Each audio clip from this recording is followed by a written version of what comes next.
Untuk anda yang berada di sini mendengar suara ini sambil membawa beban yang tidak kelihatan di mata dunia. Untuk anda yang tersenyum, membantu orang lain dan berfungsi setiap hari, sementara di dalam hati anda ada bahagian yang terasa hancur berkecai. Saya bercakap terus kepada anda. Anda mungkin merasakan satu percanggahan yang mendalam di dalam diri anda. Anda berasa terluka, namun pada masa yang sama, anda luar biasa. Anda menanggung kesakitan peribadi yang amat sangat, tetapi entah bagaimana anda masih mampu menunjukkan kebaikan, memberi sokongan dan menjadi cahaya bagi orang lain. Ini bukanlah sekadar satu cara untuk bertahan hidup. Ini adalah satu pencapaian yang luar biasa, satu bukti kekuatan jiwa manusia yang menakjubkan. Paradoks ini di mana penderitaan dan keanggunan wujud serentak adalah inti mesej hari ini. Bagaimana jika saya katakan kepada anda bahawa kesakitan yang anda rasa itu bukanlah satu kecacatan? Bagaimana jika ia bukan sesuatu yang perlu dihapuskan, tetapi sebaliknya ia adalah bahan api yang paling kuat untuk evolusi anda? Fikirkan ini. Penderitaan yang mendalam dan sunyi ini bukanlah satu tanda bahawa anda telah gagal. Ia adalah tanda bahawa anda sedang melalui satu inisiasi yang mendalam. Ia adalah api alkimia yang sedang menempa semula inti pati diri anda, mengubah plumbum kesakitan menjadi emas kebijaksanaan. Anda tidak rosak. Anda sedang dalam proses transformasi. Dan proses ini, walaupun menyakitkan, adalah suci. Ia adalah jalan menuju versi diri anda yang paling berkuasa. Di Jepun, ada satu bentuk seni purba yang dipanggil kintsugi. Apabila sekeping tembikar yang berharga pecah, mereka tidak membuangnya. Sebaliknya, mereka menyambung serpihan-serpihan itu dengan teliti menggunakan lakuer yang dicampur dengan serbuk emas. Hasilnya, objek itu bukan sahaja dibaiki tetapi ia menjadi lebih kuat, lebih unik dan lebih indah daripada sebelumnya. Parut emas itu menceritakan kisah ketahanannya. Ia menjadi bukti bahawa kerosakan boleh menjadi sebahagian daripada sejarah objek itu tanpa mengurangkan nilainya, malah ia menambah nilainya. Anda adalah kintsugi yang hidup. Setiap cabaran, setiap kekecewaan, setiap luka yang anda alami adalah retakan pada tembikar jiwa anda. Dan setiap kali anda memilih untuk bangun lagi, setiap kali anda memilih untuk terus bernafas, walaupun terasa sukar, anda sedang mengisi retakan itu dengan emas. Kesakitan anda bukanlah penamat cerita anda. Ia adalah medium yang digunakan oleh alam semesta untuk mencipta karya agung yang unik, iaitu diri anda. Sekarang, mari kita bawa konsep ini ke satu tahap yang lebih mendalam, ke dunia fizik kuantum. Salah satu penemuan yang paling membingungkan dalam sains moden ialah kesan pemerhati. Pada tahap subatom, realiti tidak wujud dalam keadaan yang tetap sehinggalah ia diperhatikan. Sebelum pemerhatian, zarah wujud sebagai gelombang kemungkinan yang tidak terhingga.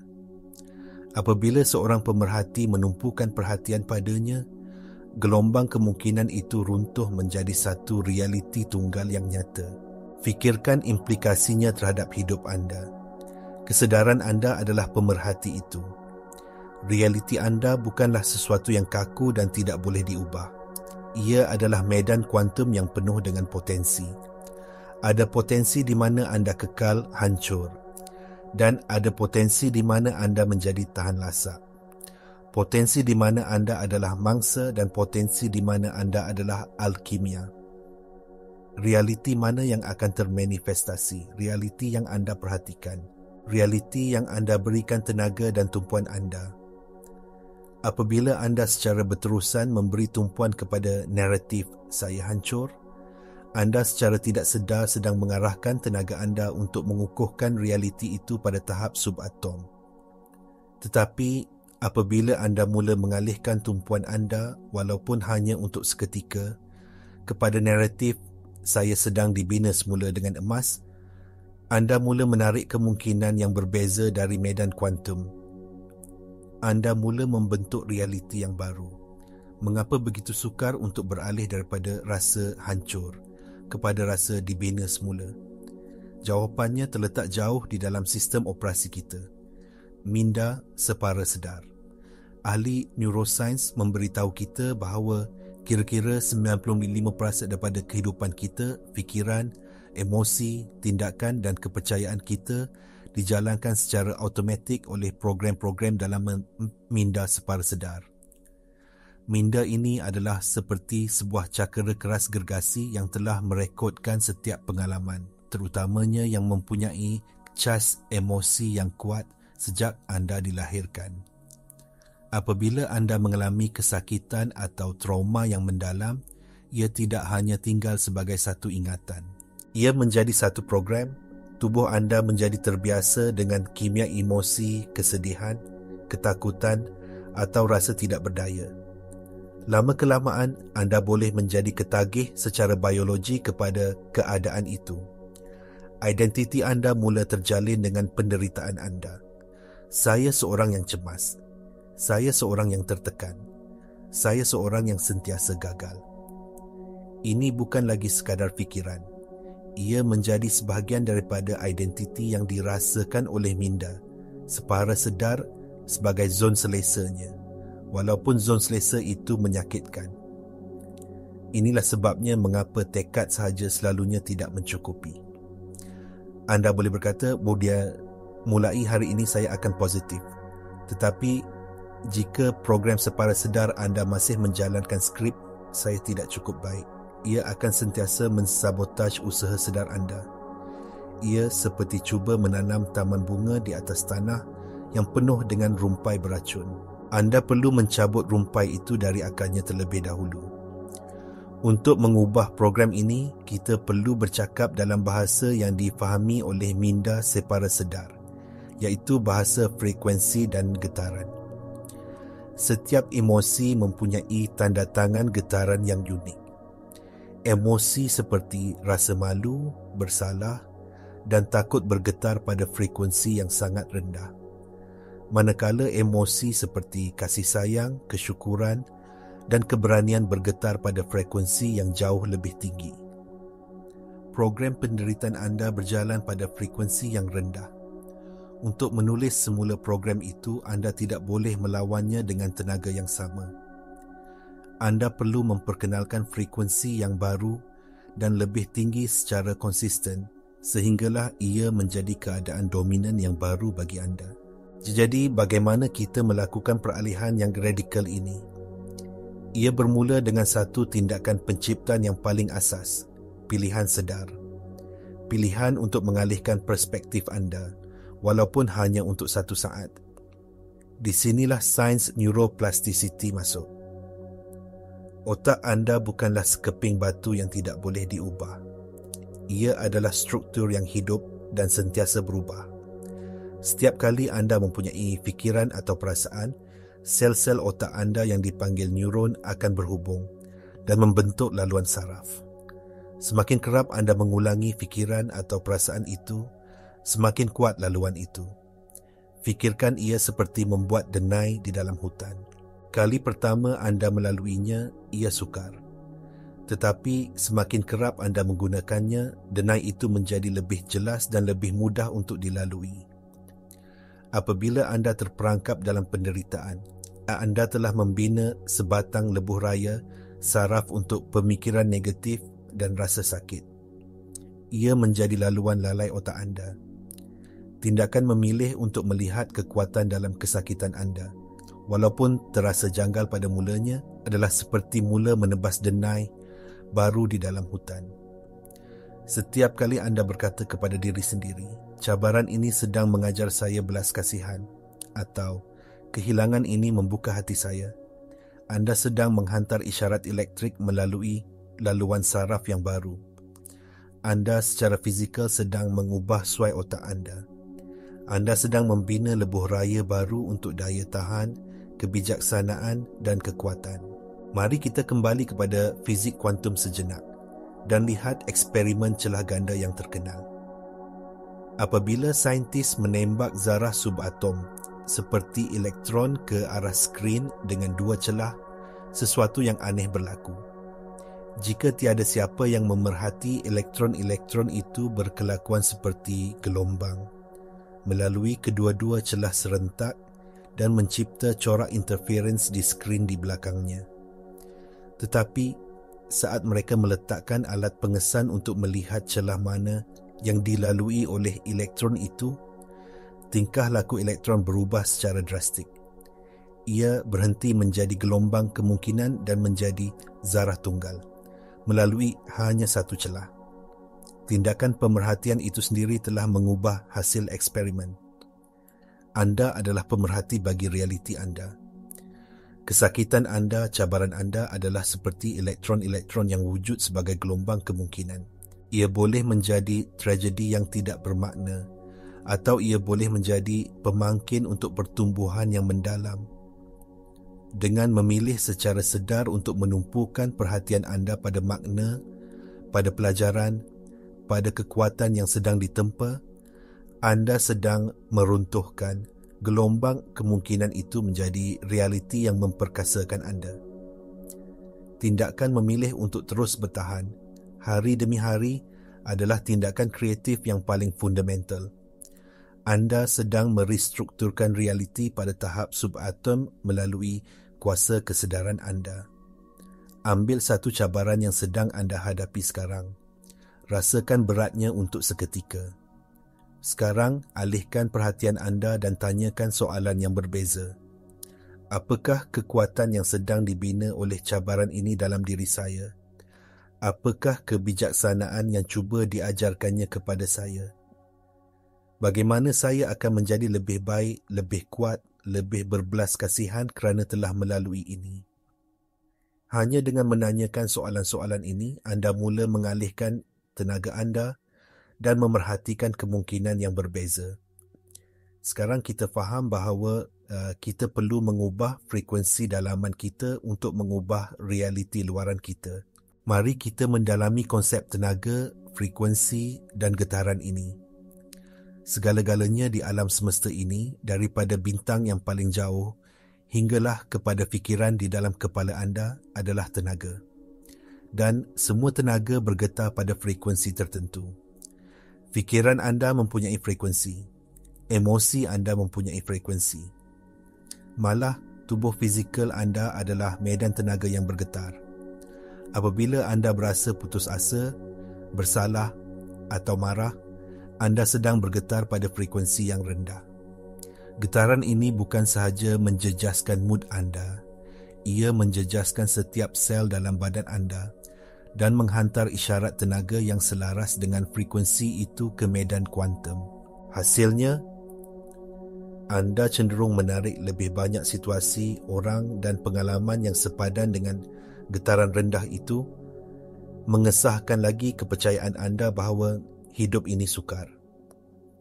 Sebaliknya, apabila anda dapat menjana perasaan seperti kesyukuran, walaupun untuk perkara-perkara kecil atau keberanian untuk menghadapi hari yang lain, atau belas kasihan terhadap diri sendiri atas perjuangan anda menaikkan frekuensi getaran anda.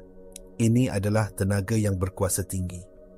Dan di sinilah biologi kita menjadi sekutu yang luar biasa. Institut HeartMath telah melakukan penyelidikan selama berdekad-dekad dan mendapati bahawa jantung manusia menjana medan elektromagnet yang 5,000 kali lebih kuat daripada medan yang dihasilkan oleh otak. Medan ini bukan sahaja menyelubungi setiap sel dalam badan anda, tetapi ia juga boleh dikesan beberapa kaki jauhnya dari badan anda.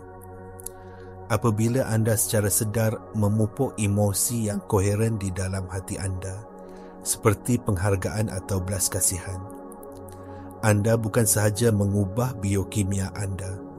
Anda menyiarkan isyarat elektromagnet yang sangat kuat dan teratur ke alam semesta. Anda secara harfiah menjadi pemancar tenaga yang menarik realiti yang sepadan. Ini disokong oleh bidang epigenetik yang semakin berkembang. Selama bertahun-tahun, kita percaya bahawa DNA kita adalah takdir kita. Tetapi epigenetik menunjukkan bahawa persekitaran boleh mengubah cara gen kita diekspresikan. Dan persekitaran yang paling penting bagi gen anda ialah persekitaran yang anda cipta di dalam badan anda melalui fikiran, kepercayaan dan emosi anda. Dengan mengekalkan keadaan daya tahan dan koheren dalaman, anda boleh menghidupkan gen untuk kesihatan, umur panjang dan penyembuhan sambil mematikan gen untuk tekanan dan penyakit. Anda bukan mangsa biologi anda. Anda adalah arkiteknya.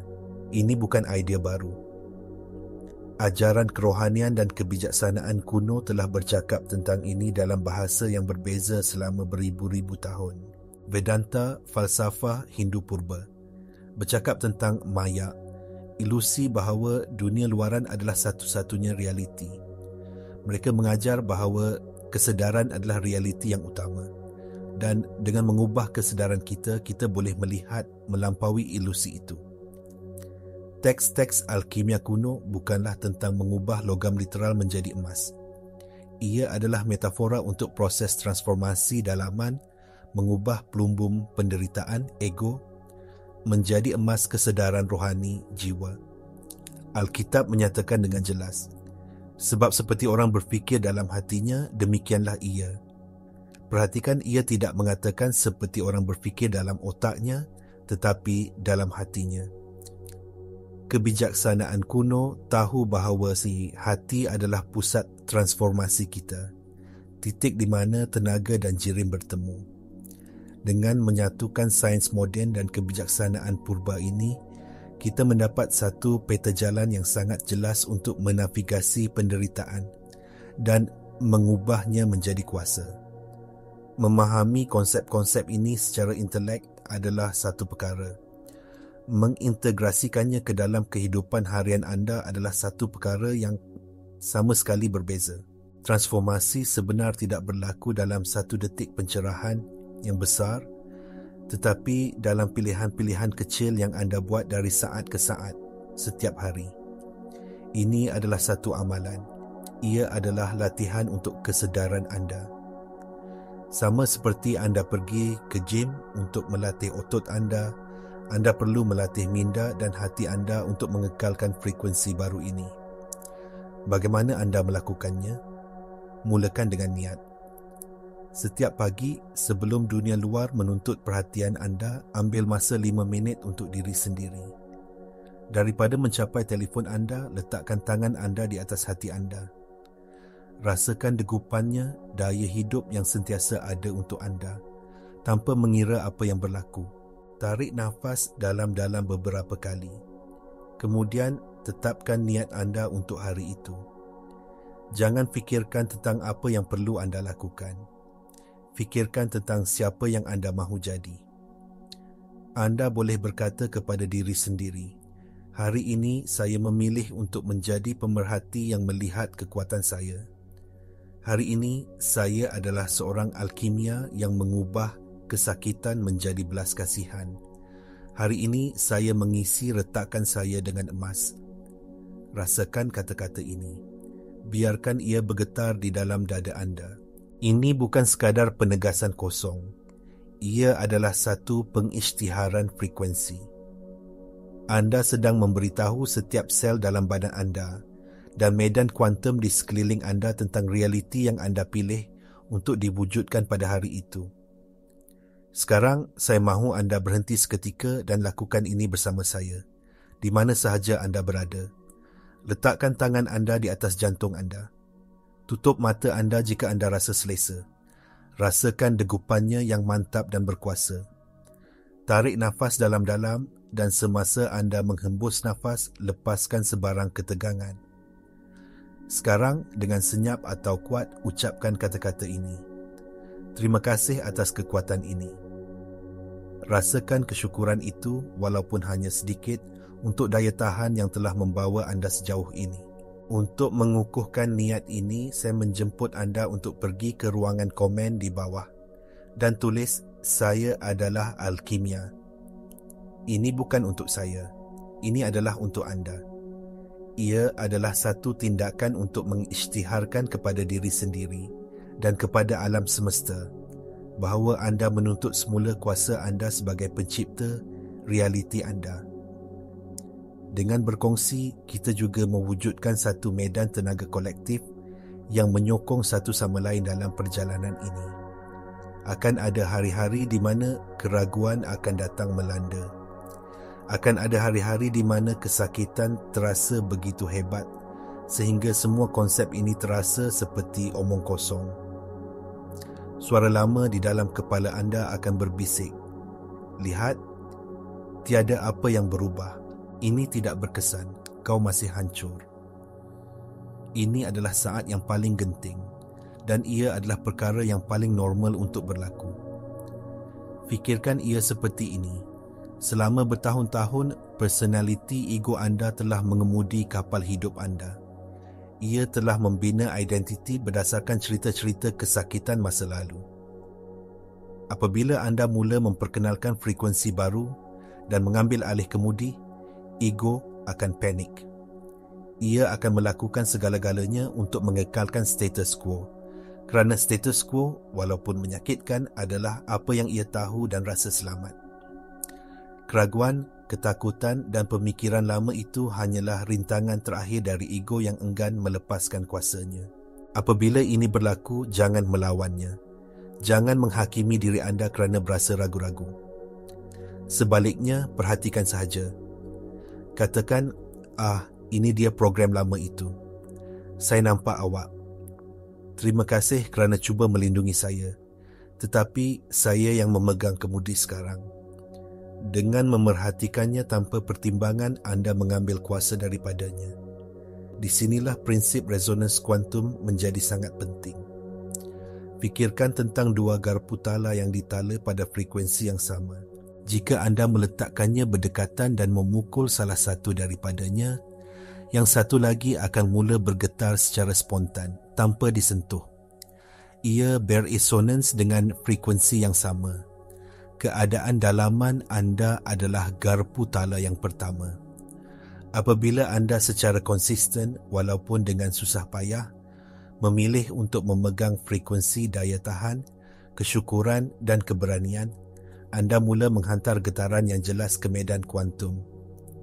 Pada mulanya, ia mungkin tidak kelihatan seperti banyak yang berlaku. Tetapi jika anda terus bertahan, hukum getaran menetapkan bahawa medan itu mesti bertindak balas.